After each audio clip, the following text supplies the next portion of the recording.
नहमदुहु व नसल्ली अला रसूलिहिल करीम अम्मा बाद फ़ाऊज़ु बिल्लाहि मिनश शैतानिर रजीम बिस्मिल्लाहिर रहमानिर रहीम। नाज़रीन किराम, गुजरांवाला से अभी भी जो है ना मैसेज मसूल हुए हैं कि मारूफ़ आलिम दीन हज़रत मौलाना कारी अस्मतुल्लाह ज़हीर साहब, जो कि काफ़ी अरसे से बीमार थे, वो अल्लाह को प्यारे हो गए हैं। बड़े अच्छे ख़तीब थे, अल्लाह ताला उनके दर्जात बुलंद फरमाए।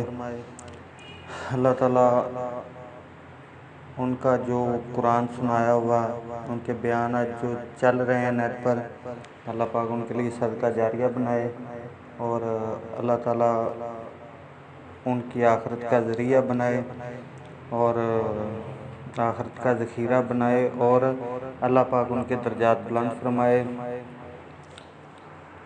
इस महीने के अंदर अंदर जो है ना ये 7वें उलमाए अहले हदीस हैं। अभी ये जो सामने आ रहे हैं जिनका हमें पता चल रहा है, ये तो वो लिस्ट है।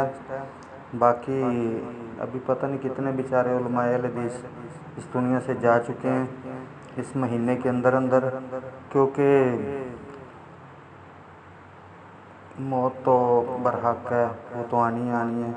अल्लाह पाक साहब के दर्जात बुलंद फरमाए। अस्सलामु अलैकुम व रहमतुल्लाहि व बरकातुहू।